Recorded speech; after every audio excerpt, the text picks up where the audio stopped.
Up off net? Up all net? What's up, my people? This is ShowBizz, the adult. All right, man, look.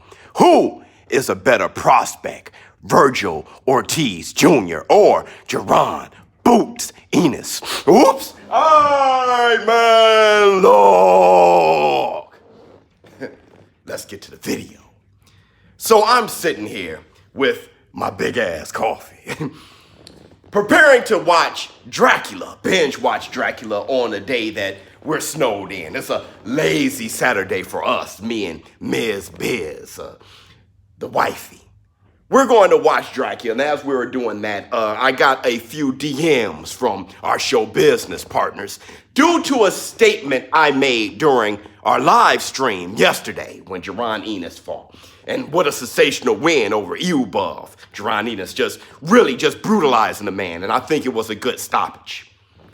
But after his victory, someone immediately asked me, ShowBizz the adult, who do you think will win between Virgil Ortiz Jr. and Jaron Boots Ennis? And I said, as of right now, I'm more impressed by Virgil Ortiz Jr. I said, I think he'll beat Jaron Boots Ennis. And then I start getting DMs, so I think it's appropriate that I have a response to why I says Virgil Ortiz, because I think I just left it as that.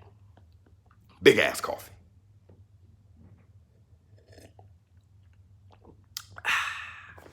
Just a splash of vanilla, a splash. Anything more than that, then you're drinking some kind of vanilla shake, and you don't want to do that. You still want to make sure it's coffee. All right, man, look.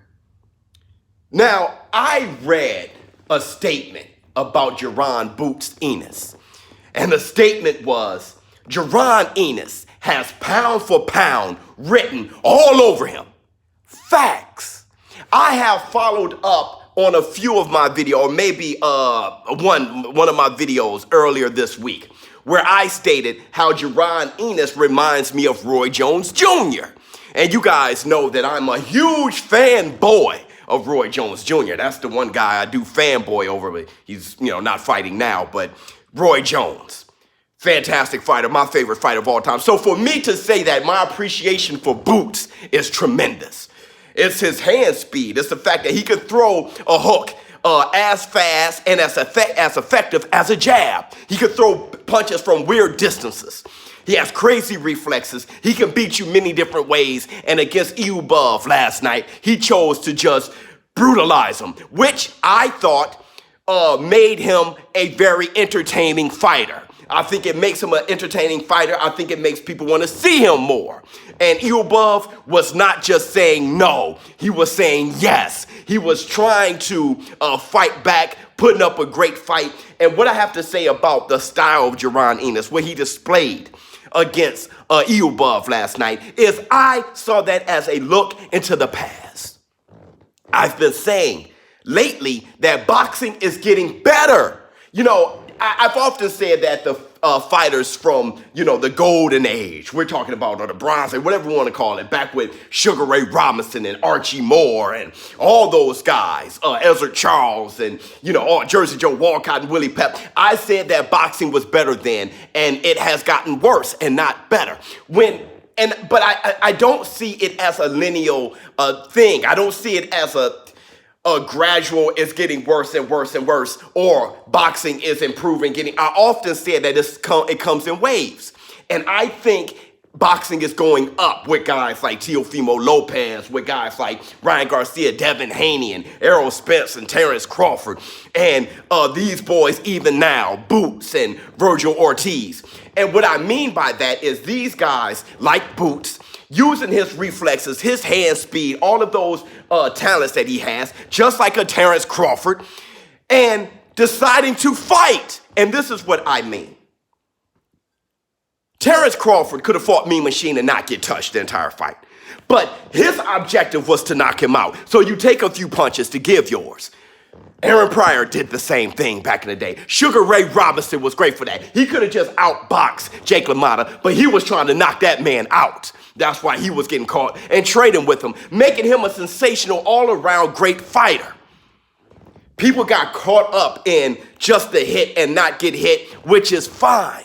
But fighters back in the day, like Sugar Ray Leonard, how he walked down the Hitman Hearns and knocked him out when the Hitman Hearns was out boxing him.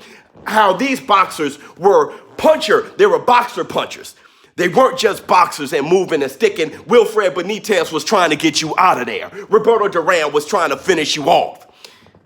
So when I look at these fighters now, using their Keith Thurman, another one, who has the hand speed to just run around, and he started doing that later on. But how he started, what he was showing, I am knocking you out. Roy Jones Jr. was good for that a bit, but things start going down after that. What I'm saying is it's on the upswing, and Jaron boosts Ennis, what he showed last night, showing his reflexes, all his physical talents, and using that to finish Buff to win with a splash. I think he's a fantastic fighter, and yes, I agree. He has pound for pound written all over him. Another guy who is doing the exact same thing is Virgil Ortiz Jr.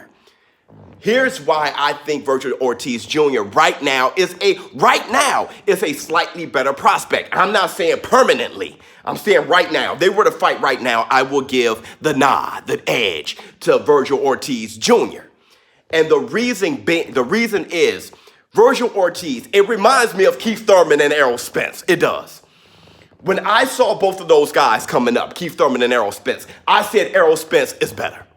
Because though both of them were being aggressive, knocking guys out, using their reflexes, this back when Keith Thurman was one time, not run time. I'm talking about one time. They were both knocking guys out, but Errol Spence, when he was knocking people out, he was tighter, okay, technically. And that's what I see from Virgil Ortiz. I see just a bit more well-rounded fighter, kind of like Devin Haney. That's what I see. Though he fights more like Ryan Garcia a bit, except for his feet is better than Ryan Garcia's. The way he gives angles. Virgil Ortiz Jr., he looked like more of a complete fighter. But on top of that, he's with Golden Boy Promotions, and this is what I mean. Golden Boy is notorious for putting their fighters on the fast track. Why? Because Oscar De La Hoya fought them all. So he comes with that mentality of, hey, you fighting the big guys right now.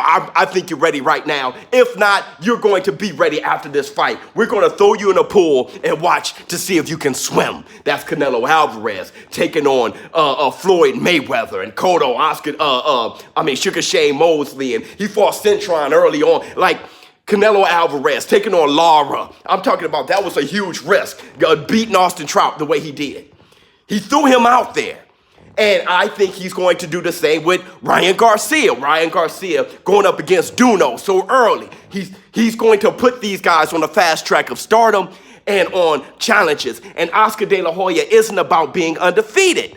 Oscar De La Hoya himself, one of the greatest of all time, and he knows he did that without being undefeated. It was because he fought them all. The big fights with Sugar Shane Mosley and Parnell Whitaker and Chavez Sr.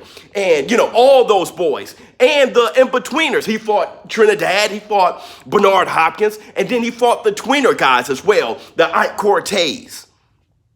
Oscar De La Hoya knows about taking them all on. And when I saw that Virgil Ortiz Jr. took on a Brad Sullivan. Brad Sullivan, this is a guy who fought Granados. This is a guy and beat him. This is a guy who fought Ray Robinson early on. And I'm not saying Ray Robinson is a great, fantastic fighter, but that's the type of fighter that you don't want to fight early. Ray Robinson gives you the type of experience that's like, either you're going to sink or you're going to swim. Fighting Ray Robinson, you're going to end up with a loss or a draw. The guy is just that type of measuring stick.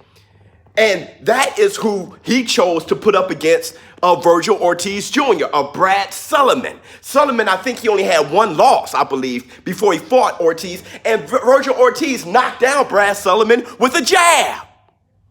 Virgil Ortiz, the way that he had his guard up on the opposite hand he was punching with, the way he was hopping to the side, throwing lead uppercuts, the stuff he was doing, I just think he's slightly more well-rounded. Slightly, I think Jaron Ennis, I think his upside, his ceiling may be higher. It may be higher because I think he's blessed physically with a bit more tools. Skill-wise, that makes all the difference. You can have all the tools you want. It's all about skill. So I don't know who's going to end up ahead of the other, if it's going to be Virgil Ortiz Jr. or Boots. But I'll tell you this. As of right now, that was the question. Who do I have ahead of the other? I got right now Virgil Ortiz Jr. Big ass coffee. Now, I would love to know what you all think in the comments below. If you disagree with me, that's 100% fine. And that's interesting. I would love to hear all the reasons why you disagree. I am extremely impressed by Jaron Ennis. Who style do I prefer? I don't know. I'll tell you this. I do get that goosebump feeling while watching Boots, Jaron Ennis, because he reminds me of my beloved Roy Jones Jr. ShowBizz, Lord. Don't let me know how you feel in the comments below. Big ass coffee. Had to give the jump shot a break, you know what I'm saying? I was hitting too many of them. No, actually, I was breaking so many of them, dog, that, I need to get my confidence back. I'm out.